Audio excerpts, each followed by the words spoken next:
right, today we have a legend, man. Let's go. CEO of Uninterrupted Spring Hill Entertainment, producer of multiple shows, the business manager of probably the most successful athlete to ever walk the planet Earth, man, Maverick Carter.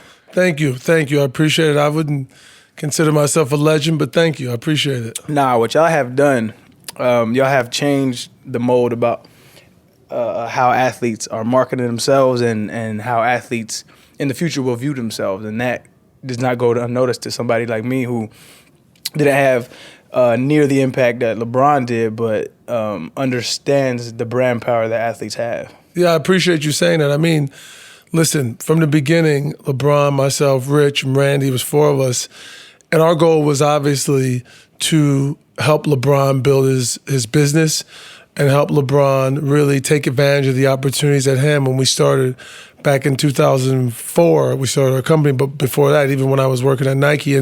But a big part of the goal also was that we showed other athletes what was possible.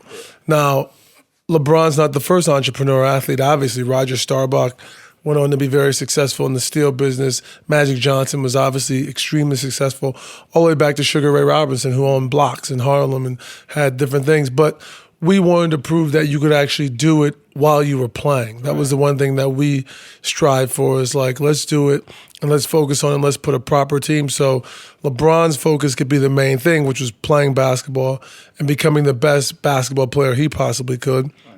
And the team could manage everything else, and he just go in and out when necessary. And it makes me feel awesome for you to say part of what you're doing, because you've done fabulous, is from seeing what we did. That was part of the goal also. Oh, for sure. And I think in a crazy sense, man. I mean, it's great because LeBron's what, 34, 35? LeBron will be 34 this year. Right, so I'm 31. So he was in the limelight at 16, 15, I always tell 16 people years that he's old. been famous for more than half of his life. And that's insane to me. It's insane. So it's like, so looking at LeBron, who is really my peer because he's a couple years older than me, but I grew up watching him. Yeah. Like, that's insane. And I think like the machine that is LeBron, what is so impressive is anytime you have success, especially to the magnitude of what LeBron was, it's a testament to the people around him.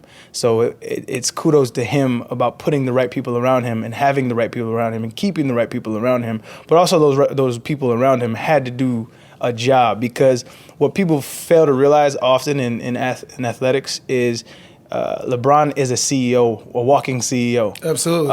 And underneath him is a GM, is a president, is a this, is a that, and he employs so many people. And myself, I was a CEO. Yep. Everybody is their own CEO because you're a multi-million-dollar company. Exactly. But people don't look at it like that, but you guys treated it like that from jump. 100%. We treated it like that from jump, and we drew clear. You know, in a company, I run a company every day. To your point, there's multiple.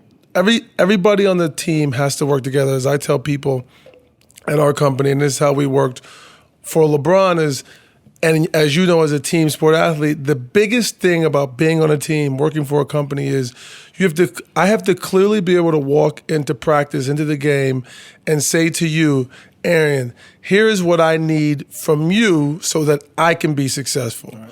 If I'm the left guard, Arian, when you run up the back, cut to the right, do this, do that as the running back, and you say to me, okay, Mav, as a left guard, I need you to shed and get to the linebacker a little bit quicker. Mm-hmm. That'll help me be successful, because within a team structure, we all want to be successful individually, but you also have to communicate with each other that, how do I help you? How do you help me? And then you're on the same page. That's right. All people want as a team. So I think from the beginning, we understood as a part of LeBron's team, we were family, right? It's his wife, his mom, me, Rich, Randy, his trainers. Like, okay, here's what I need from you. His trainer can call me and say, Mav, I need you to get this equipment for me. Can you call this company? Can you call that company and get this equipment for me? Because he understands that if we call that company and get that equipment for LeBron, whether it's game ready or whatever the thing is, that company may ask something of LeBron. Will he post this? Will he do this? Right. And that decision is between LeBron and I, but his trainer stays in his lane. Right. He doesn't just go off rogue and go meet with companies for LeBron. So, which is the most important thing. It's like the most important thing. It's where I see breakdowns in whether it be family, business, and most of the time I see breakdown with athletes, teams, or the people around them as everybody's swerving in and out of each other's lane. So then nobody knows what the hell they're doing. Yeah. And then everybody ends up fighting and arguing, and it becomes a big problem. Yeah. And the one that suffers the most is the athlete. Yeah, and I think that's an important, hugely important point, and why you see kind of turmoil in athletes' lives is because it's an ego thing. 100%. So people don't understand that everybody's here because this is a special athlete. And the reason why you're eventually going to have a job and you have opportunities that will lead to other opportunities is because this athlete sacrificed his body for this opportunity. And people start feeling entitlement. People start feeling things that aren't warranted. At what point in y'all's, I've always wondered this, at what point in y'all's upbringing did y'all realize, like, this isn't just another cat that's going to make it out of the hood and going to become successful as an athlete? This cat can be a generation changer. Like, what point? Yeah, that's a great question. I mean, you knew as a basketball player, LeBron was a special basketball player. Special meaning he's definitely going to play high major basketball, the North Carolina, Duke, Ohio State, somewhere big, and maybe have a shot to play in the NBA like 7th, 8th grade. Damn. You knew he was going to be really good. So early. I can't remember what I was doing 7th, 8th grade. You knew he was going to be like high major. You knew this kid's going to be a high major college basketball player and probably have a shot to be a pretty good NBA player. I would say by the time he was end of his freshman year, definitely middle of his sophomore season in high school, you started to go, oh shit, this guy's got a chance to be one of the best we ever seen play this game. He had that, and it was a couple factors. I played with LeBron 1 year in high school. I'm 3 years older than him, makes me a couple years older than you. I'll be 37 this year. So we played 1 year of high school basketball together. He was a freshman, I was a senior. He came into his freshman year at he was probably about 5'10" or 11, maybe just nipping 6 foot. Right. By the end of this freshman year, he was like 6'3.5" or 6'4". That's insane. And then by his sophomore season, he was 6'6". So I make that point to say, when he was 5'10" or 11, 6 foot, you were like, oh, he's going to be a top point guard to play college basketball. He was already super good because LeBron's biggest asset is his brain. He's the smartest. Super smart on the court. He's the smartest person I've ever been around in life, period. He can just learn and apply shit faster than anything, like at computer speed. So then when you add that brain and how smart he was, he loved to play the game. He loved to share the ball. The same guy you see last night get 15 assists, he was that way since 7th grade. Right. And then all of a sudden by his sophomore year, he was 6'6", and he was strong. You're like, oh shit, this guy could be. You put all that into a package. Yeah. This is different. So I would say by the time he was a sophomore, everyone was like, okay, he's got a shot to be, once in a generation player, one of the greatest players we've ever seen. And clearly by his junior and senior year, you knew it. So what were those powwows like when he started to kind of assemble his team? Because I'm guessing he was the orchestrator of the entire squad. Yes, absolutely. So like, what were those powwows like initially? Like, we have to have our ducks in a row, because what's so impressive about LeBron's career is it's like Obama-esque, right?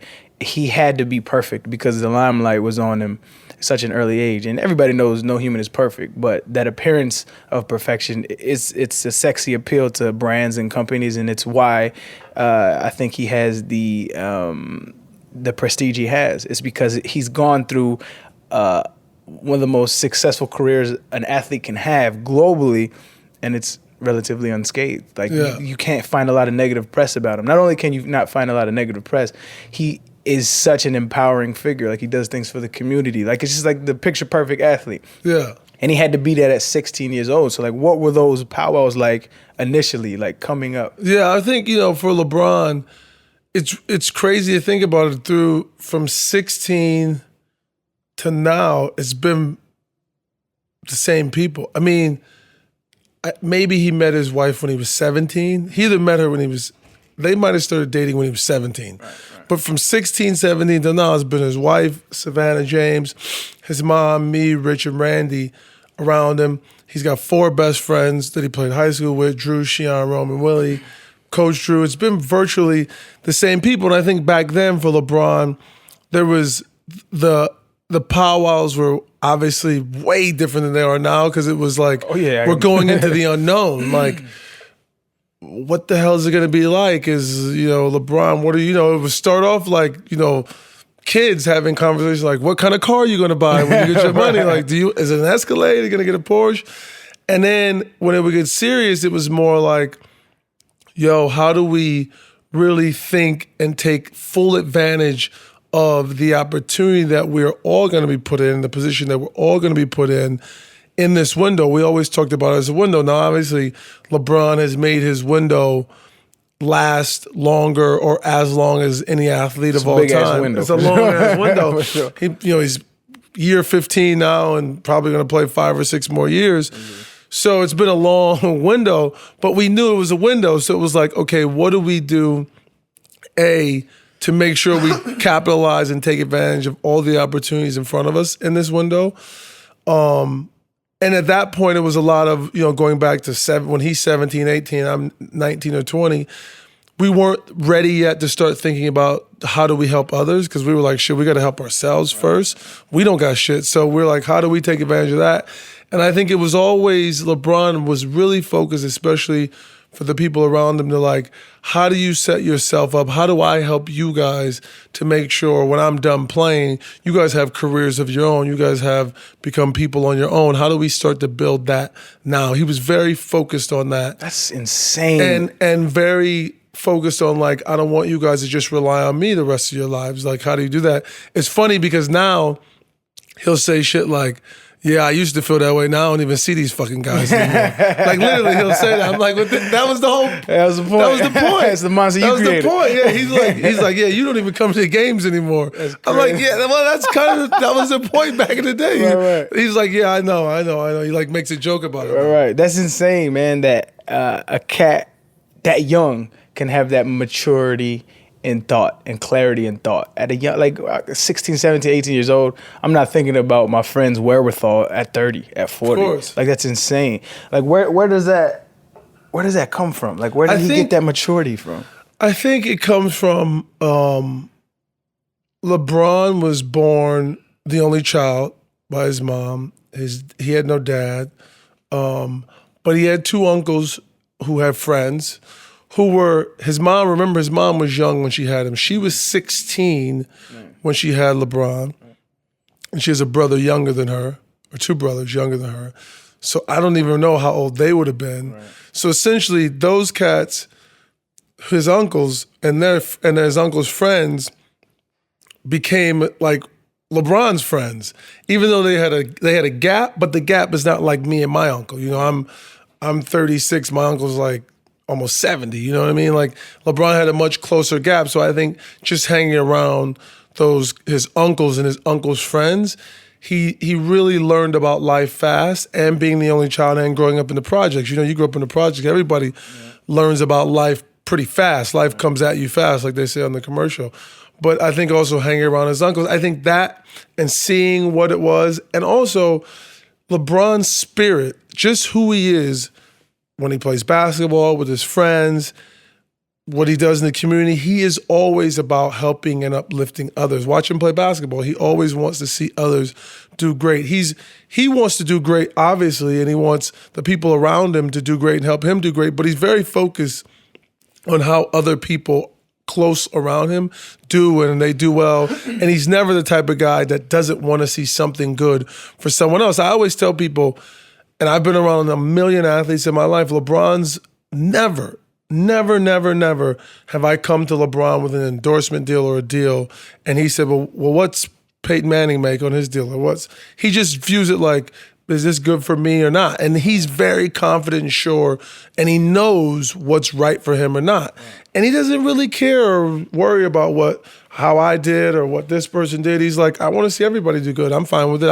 I think he's just that confident in himself. He's like, I know I do great, so I want everyone else to do great too. Yeah, no, and I think it's funny to see how, and I don't know how y'all viewed it internally, but just from the outside looking in, the narrative changed in LeBron's career from his earlier years to his latter years.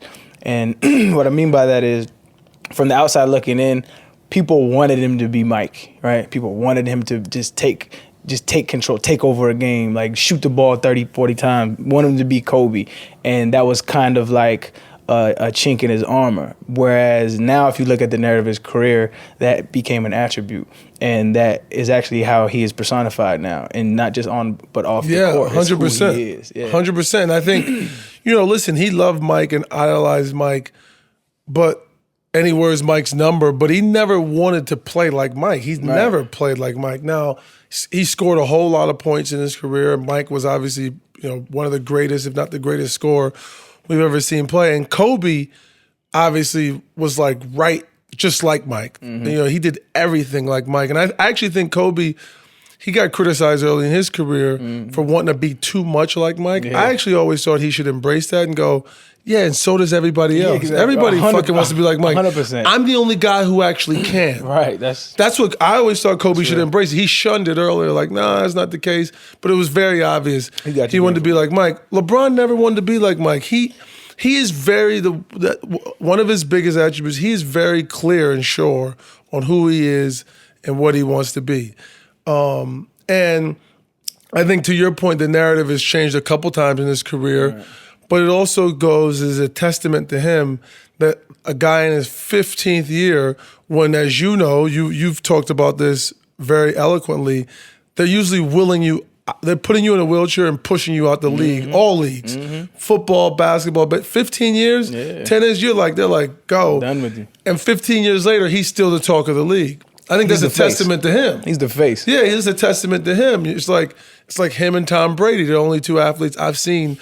Tom Brady's done it for like 16 straight years since he started. LeBron, 15 straight years, has been the talk of the league and this, and he still is, which is incredible. It's you athletes at year 15, how many teams usually want an athlete going into a 16th season? As a running back, they want you at year 5. They want you out of here. Your ass is gone in year 5. You know what I mean? Like, Adrian Peterson this year, they're like, no, they're moving him around. They're bringing Alvin Kamara. Yep. They're like, oh, we can get a rookie who we don't got to pay that much to do the same thing you do. You're out of here running. Running backs is quick. They don't care at all. That's just what's so impressive about that. And back to the point, circling back around about the team around him, right? So I obviously have to ask this and personally ask this about them Phil Jackson comments, right? So Phil Jackson, for people that don't know, Phil Jackson said something to the likes of LeBron's posse. Yeah, he said LeBron wanted to stay overnight in Cleveland to hang out with his posse. Or something like that. Yeah, something whack. So it's insane to me how that can be viewed as anything else but a racial undertone. Because if it was Tom Brady's friends who he uplifted from his neighborhood, would he have said it like that? Would he have said any other affluent white character in sports, would they have said it like that? I don't think they would. But to me, it's a testament to still how we're viewed in this country. But I won't want to pin you on that. But I just wanted to get your thoughts on somebody who is an entrepreneur, who is doing things. I mean, Jesus Christ, like you helped secure a stake in Liverpool. Like, that's insane. Like to have that prowess, to have that resume. Phil's comment it wasn't hurtful. It was just like, it is what it is. It's kind of, reminded me of a line from Jay-Z songs, which I tweet: every step you take, they remind you ghetto. So it's hard being Bobby Brown, because to be Bobby then, you got to be Bobby now. So it's like every step it's just never enough. Like so he knew, Phil Jackson's a very smart guy. Right. He knew what he was doing and what he was trying to do to LeBron us when he made the comment. And obviously, it's like, I tell people all the time, the people who roll with the biggest crews and their most friends are the team owners. Like, you go to an NFL game, the team 100%. Owner has a suite. He has most time, he or whoever owns the team have their own team plane. They load the plane up. They got 2 trucks and buses, and they go to the suite. But nobody ever calls that a posse. 100%. And I wouldn't call it a posse. I'm just like, yo, that's Jerry Jones and his crew. That's Dan Gilbert and his crew. That's James. Like, they have so many people. They have to get a suite or 2 suites. Mm-hmm. I've been in Jerry Jones' suite before a Cowboys game.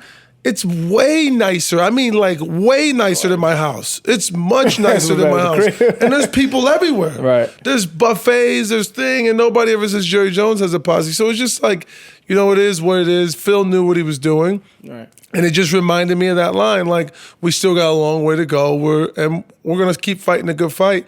And I'm not going to let Phil Jackson slow me down, but I am going to call him on his bullshit, and that's what I did. And I appreciate that. Yeah. Did he ever rescind, or did he ever kind of backpedal at all? No, I think it got so heavy on him so fast, he just let it die. I appreciate that he didn't, though. I think it would have been weaker, because at least I know how you feel now. You know what I'm saying? Exactly. And that's why I feel like what y'all have done is so important, because all it does is it helps change the narrative. It sets a precedent. Whoever the next superstar is, whether it be Giannis or whoever the next, the young kid that's 8 years old looking to try to be LeBron, it sets a precedent. It sets the bar high. Like, this is what you guys have to reach and look forward to. You guys are a business. Exactly. And treat yourself as such. Treat yourself as such and carry yourself as such. And I think, you know, a bit of it is like the system that be in sports of like athlete, there's owners, coach, GM, athlete, agent, athlete's family and friends, was always one way. It always worked a certain way. And we came in and upset the balance of that a bit. And it was just like, I think people who were just eating off that system for so long, like any system, I never took offense to it. I'm like, I understand that people are looking at it and going, whoa, if LeBron and his buddies work and this thing changes how this system works, it could be bad for us. So we don't want it to work. Mm-hmm. I got it. I understand the rules of this system and how it works. I can clearly see that, but I'm like, I'm just going to keep fighting through all of that and either win or not. So I understood why it was like that. But also, to your point, now athletes coming up and their friends can carry, if you carry yourself a certain way, think things through, and are smart about it. Everybody's not going to be LeBron, but there is something you can do. There is a different way to do it and to think about it. And see, there's a couple different layers to that. One, I think, like I said, you guys kind of set the bar for future and aspiring athletes. But two, I think more importantly, what you guys have done is you have changed the power structure in which athletes view themselves. So LeBron, because I can't, my tail end of my career is when athletes really started saying what they felt, right? So I feel like I was one of the first waves of athletes really saying what they felt, whereas before there was a lot of like PC answers and stuff like that. So now it's like kind of a free-for-all. People are saying, athletes are saying exactly what they feel. And I love it. I couldn't love it anymore. And like LeBron had a beautiful comment about when Blake got traded. We used to say that all the time internally. Like they can treat us however they want. Like if a cat wants out. Like one of my good friends, Dwayne Brown, he wanted out of Houston. And in the city he had a great reputation. The mayor gave him a day named after him. He's great for the community, never done anything, but they wanted him out. And in the city he got viewed as this stingy NFL because athlete. He wanted out? Yeah, because he wanted out. They wanted him out. But he got viewed as like a stingy, not grateful athlete. But they didn't honor his contract. You know what I mean? They're always talking about honor your contract. Like they cut me. They didn't honor my contract. They're never held to that standard in the public eye, which athletes are. Yep. And that LeBron is I think shining a huge light on that aspect of sports. Yeah, I think it's just the system that's always been. It's like how the system has always been set. That like. To your point, in the NFL, is really weird because your contracts aren't guaranteed. So they can say, oh, we signed you to a $80 million deal, and 2 years into it go, actually, we don't want to give you $80 million. You're not worth it. Yeah. But to your point, but the athlete on the other side has to, according to public perception, like honor your contract and honor your team and be grateful for your team. Mm-hmm. But, it's like fans, that's why it's called fans, right? Because they're fanatics. They get into it. They love their team. They support their team. They're not interested in seeing a individual athlete's point of view, no matter who it is. It's just the way it's always been. And I think to your point, LeBron said what he said about Blake. Blake, as I said, Blake went to bed one night in Brentwood and woke up in downtown Detroit. It's like he had no control over that. I mean, he got his contract from the Clippers. He's got to now go play in Detroit. Fans aren't meant and aren't built to think about the fact that now Blake's got to like fly to Detroit. He has nowhere to live. Does he have family in LA? He's got to leave his family, girlfriend. Yeah. Fans don't give a shit about that. They're like, care. We don't give a shit. Yeah, like they don't care to think about like, okay, now Blake is probably living at like the Greektown Casino downtown Detroit right now with no clothes, right. But going to work every day and busting his ass and practicing. But he's a guy with feelings. Fans don't think about that, and so the public is like, well, we're rooting for our team. We want to see him win. That's all they care about. It's not right, but it kind of is what it is, and that's why fans are fans. It's like, but owners should, I think, do a better job of understanding that and speaking with it that way of like, okay, a player doesn't want to be here. We understand why, and there's things, and deal with it in that way for sure. So my brother owns a gym in Houston, right? Plug. But it's 9 Innovations in Houston, and I always try to tell him, like, anytime you own a business, you always want your employees feeling like they're working with you and not for you. 100%. I have a rule. I never, ever say such and such works for me. I always say, Aaron, if I'm introducing your friend, hey, Aaron, here's meet Alexa. We work together. Yeah. No, I think it's it's very important. It's an important aspect because there's not that power structure or hierarchy that people feel like they're always fighting.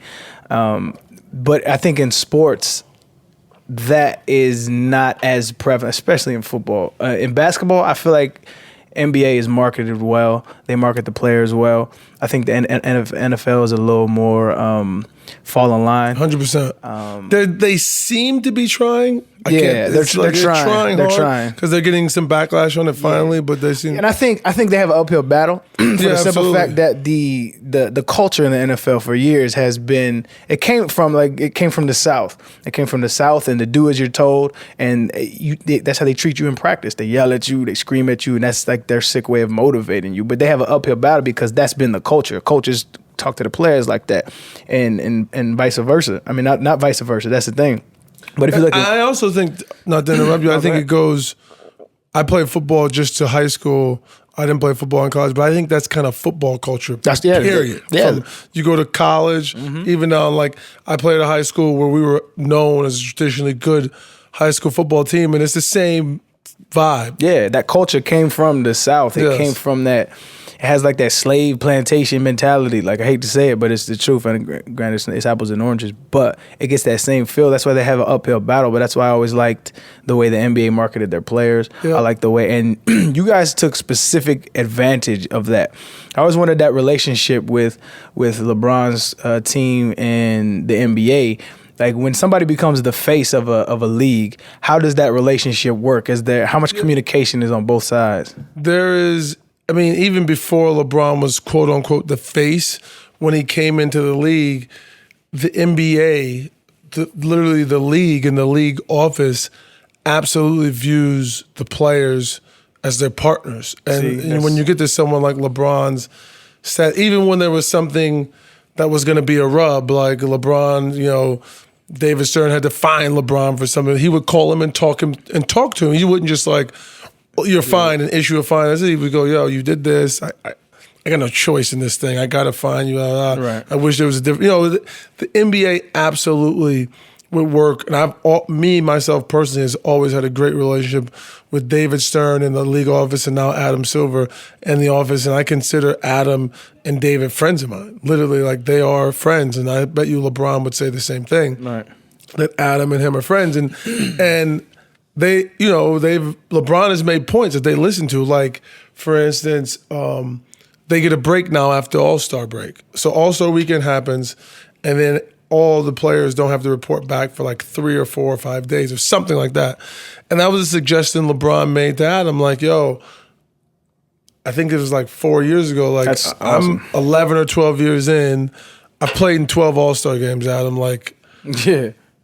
he goes, I love the All-Star game, but like I have to go for a weekend and do a bunch of stuff, a lot league mandated, a lot of my own stuff, other partners.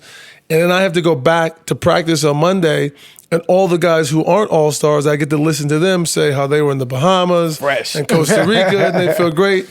And so I feel a bit punished. I think that, and Adam's like, actually, you're right. That makes sense. You're right. And then I think Dwayne Wade, when they were in Miami, said to him, if you win the NBA championship, the next following year on Christmas, you should get a home game. So now if you can watch, every team that wins the championship, when they play the next year on Christmas, they get a home game. I did not know that. Yeah, it's a real partnership between the players. I can't remember what year. I think the year they won the championship, the following year they had to go on the road somewhere, and they were like, yo, we won the championship. We should get to stay home with our families. Yeah. So I think those are actually very literal examples, but the league is always, the NBA has always worked as partners. And I consider personally myself and Adam as friends. See, I think that's an important point because of how a league views its players. And granted, they probably won't listen to a bench player like they do LeBron, but at least those lines of communications are open and you know it. So things like happen with the NFL protests. NFL protest happens, there's so much friction between the players and the NFL front offices, and they're losing money, and the players are on one side and the owners are obviously on another side, and there's just this shitstorm of miscommunication.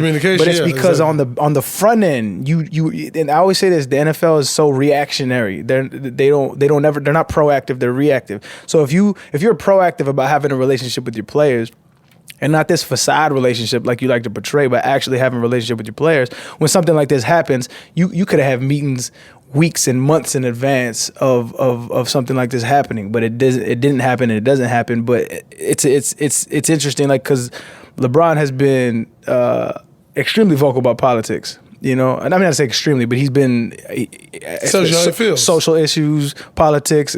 Trump, he called the president a bum. That shit was hilarious. But I don't think the league has too much of an opinion about it because those lines of communications are open. Is there like a, hey man, not too much, don't go too overboard with politics, or y'all just let that be? For myself, for LeBron, it's like, no, he is in a position to earn the right to tell you how he feels. Right. And, he's no dummy, so he's going to think things through before he lets you know how he feels and understand all sides of it and understand really what's going on before he tells you how he feels. So as far as however he feels about something or whatever he wants to do is totally up to him to go for it. He's never going to speak on something he doesn't know about. That's the one thing. Myself too, I always tell people, if I don't understand it, I'll tell you. I don't understand this. Right. I haven't spent enough time. Can you help me? But once I get to a place where I feel something or he does, he's gonna let it go and tell you exactly how he feels. Right. To kind of switch gears, man, because you helped orchestrate the decision. Yeah. All right. So I thought that shit was brilliant. And to this day, I can't get somebody to explain to me rationally why people feel like it was a bad move. How do you feel in retrospect, looking back about it? I thought it was brilliant. It raised money for kids. So in retrospect, the number one thing is $3.5 million did really go to Boys and Girls Club. Right. 100%. So first off, I feel awesome about that. Thank you. Second off, I feel like the idea and what it was a great idea. It was the right idea. I think it changed the narrative of our company, Uninterrupted. That was basically the birth. The idea was that. If you think about it, that was basically the birth of the idea. Do I understand why fans of Cleveland were upset? Sure. Explain that. But they were going to be upset anyway. But why would a fan? Because I know fans. They were going to be upset anyway because he's leaving. I know people that aren't Cleveland fans who just thought it was like an egotistical thing, and I'm like, I can't. In my brain, I cannot, because we have National Signing Day where kids sit down and pick their schools. So Cleveland fans of the Cavaliers, Cleveland, I understand why I totally get it. But they were kind of going to be mad no matter how he did it because he's leaving. The fact that it happened on national TV and it was drawn out, I understand why they are even more mad. It's like people who just are like, it was egotistical as this. I don't understand that thinking because, to your point, we do it with high school kids. Right. High school kids do it. So it's become an industry. National is a Signing Day, I think it was yesterday, as a matter of fact. Yeah. I was watching it on TV. It's basically the decision for 2 hours. That's all it is. So now, if I could go back, would I do it again? Yes. Because that's all I wanted to hear. Because of the money, the $3.5 million that went to kids. Would I produce it better? Yeah, because I'm a better producer now. Back then, I didn't know how to produce a television show or put together an hour of TV. I left it in the hands of other people. But would I produce it better? Absolutely. Would I think it through a different way? Sure. But the money that was given, we literally controlled the media. ESPN gave us an hour time. We controlled the media. We sold it all to partners, to brands, and we didn't keep a dollar. LeBron didn't keep a dollar. I didn't keep a dollar. Gave every dollar away from every commercial you see in that. We got to keep, and we chose to give it away.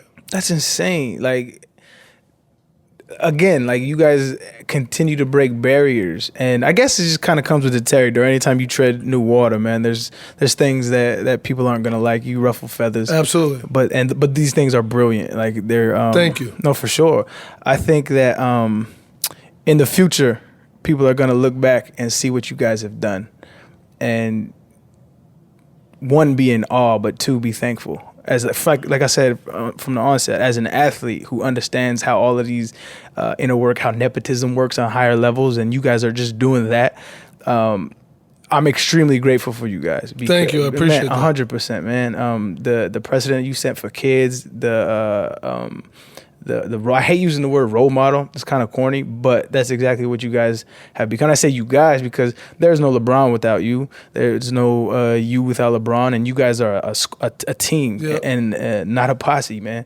Exactly. I appreciate that. But, part of us, as we went along, part of it was absolutely to affect how people felt coming up behind us, and not athletes, non-athletes, young men, young African-American men, young women, young African-American women, all people that were young and ambitious and wanted to try and do something, and kind of setting a way that you can do it and here's how you can do it. There's people who came before us, but we also wanted to make sure we left our mark that way, that opportunity and things that you don't know exist, you can get there, you can do it, you learn it, take your time, put it in the work. You can get there. It sounds corny and cliche, but it actually is true. Man, a lot of those corny cliche things I'm learning as a motor are fucking true, man. Yeah, exactly. You just have to put them to use, put it into practical everyday use.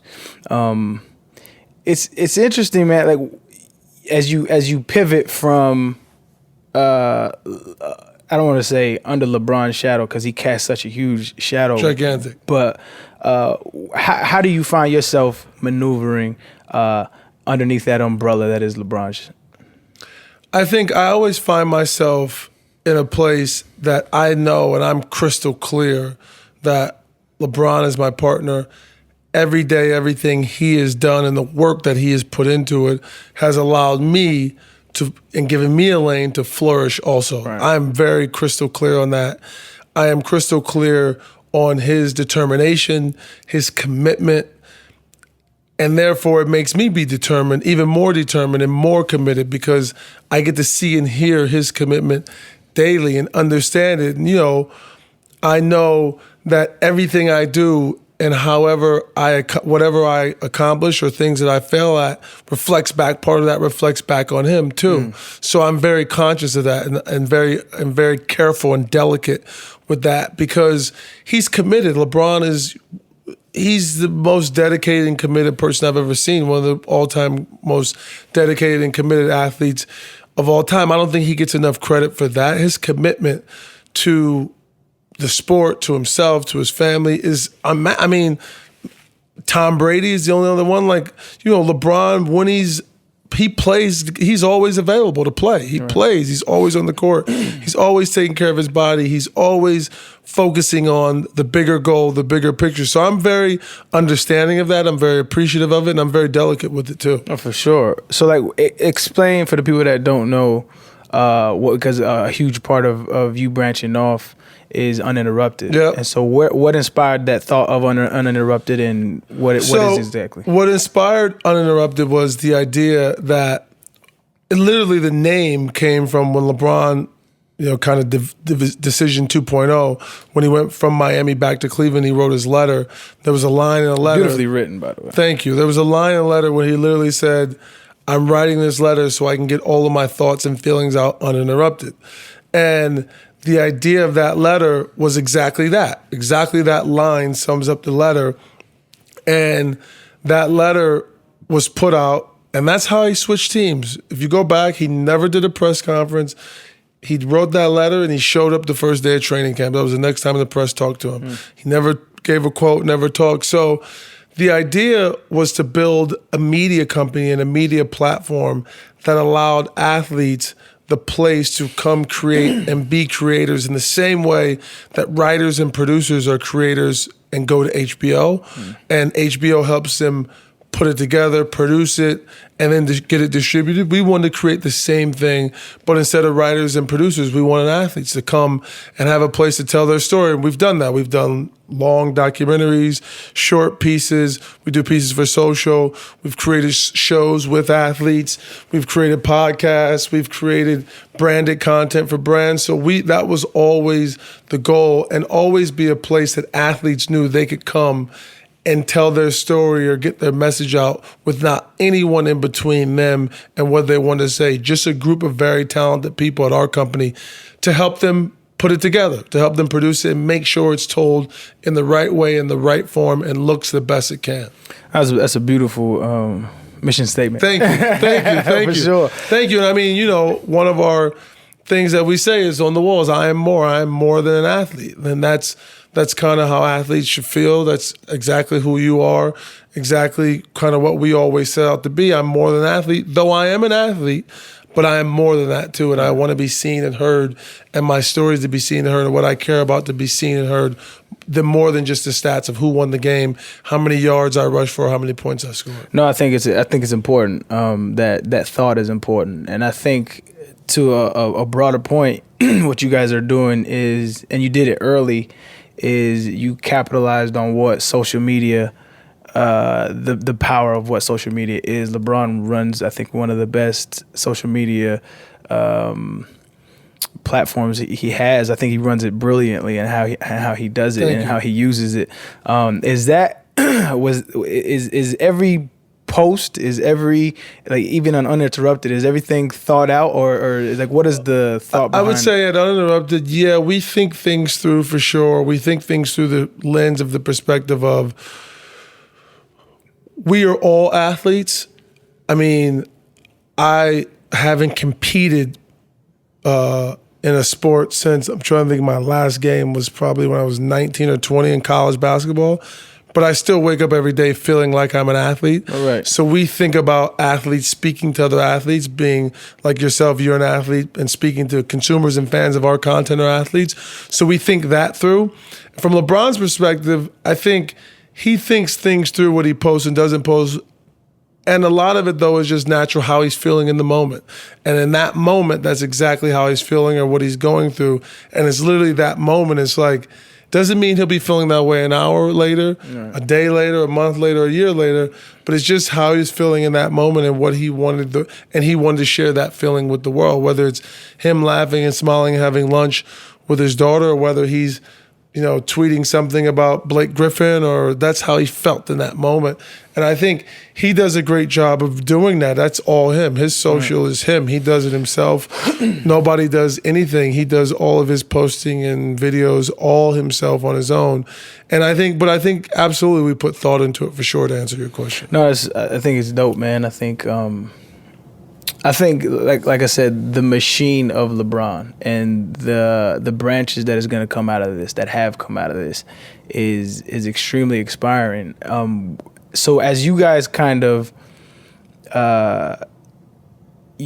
you headlined this new generation, right?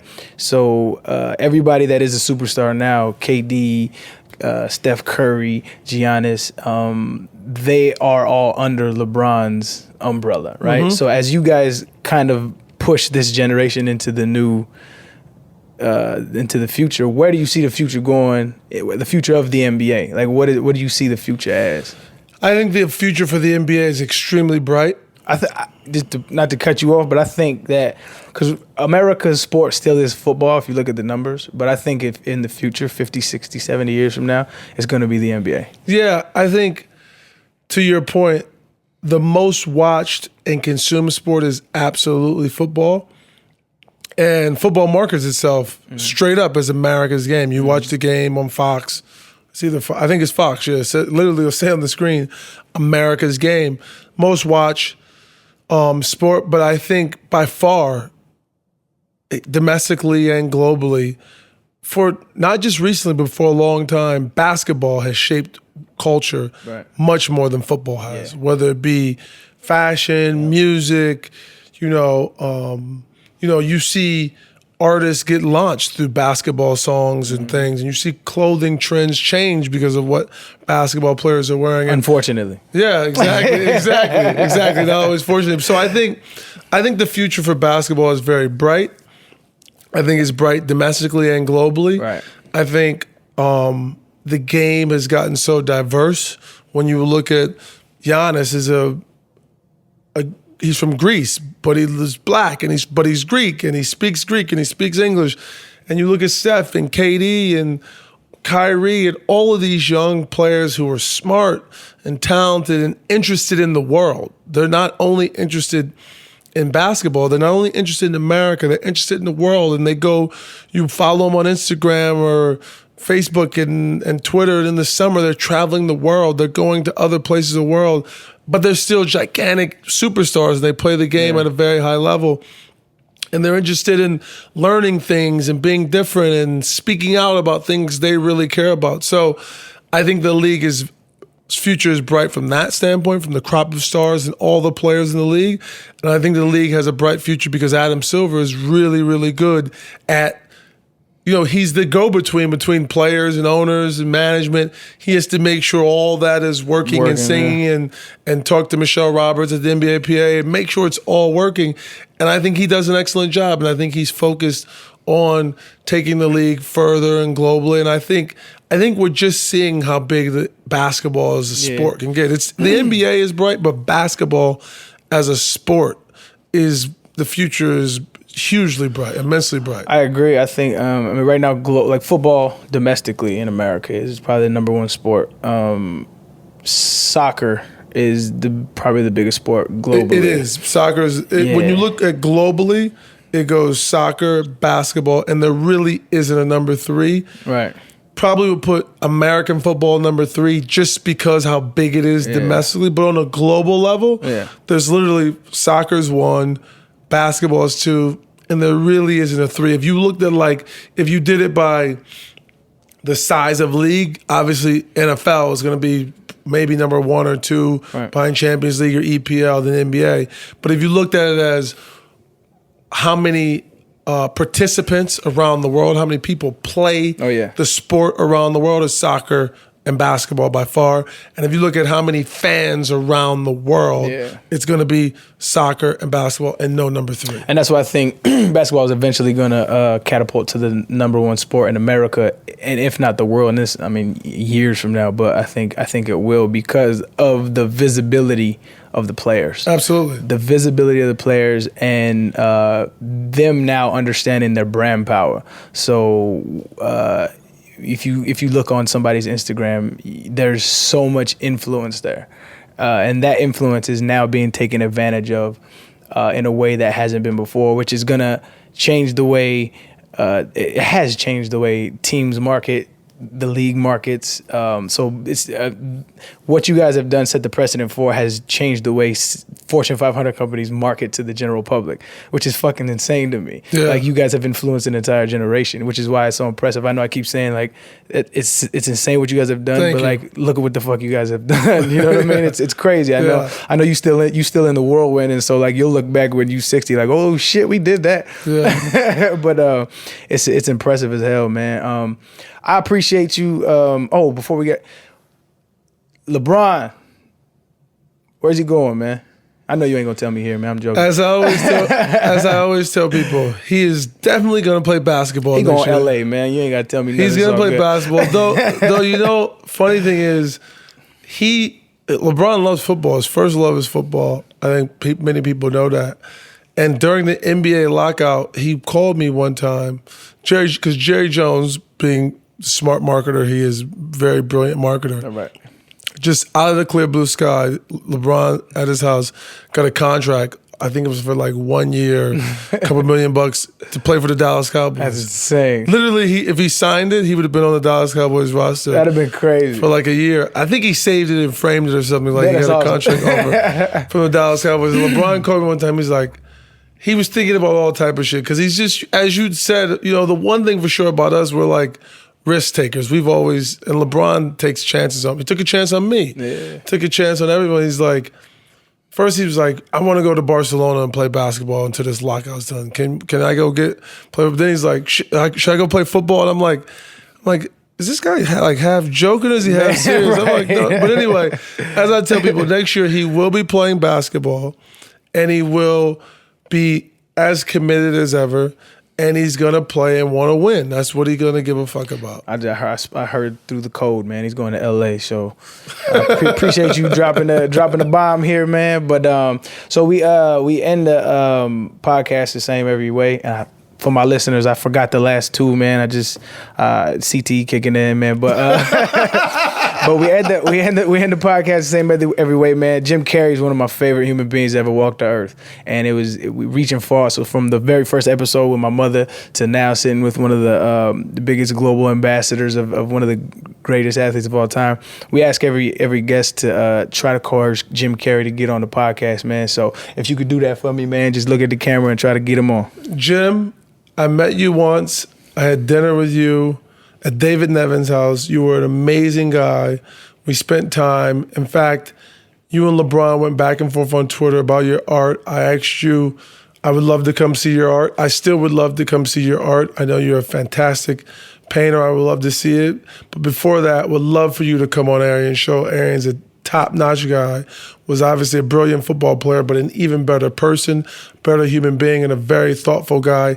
Even though his CTE is kicking in a little bit here and there, it comes and goes a little bit, but he comes more than he goes, so you'll have a great time on the podcast. Man, I appreciate it, man. And like I said throughout this entire thing, man, what you guys have done, what you have done, it will be remembered, and I appreciate it as a young black kid looking for aspirations, looking for hope. We saw it, and millions of people all across the world, in ghettos everywhere, in suburbs everywhere. You guys have changed lives and touched lives, and I was definitely one of them, man. So I appreciate everything that y'all have done, man. Thank you, man. Thank you for having me on. Anytime, brother. Appreciate it.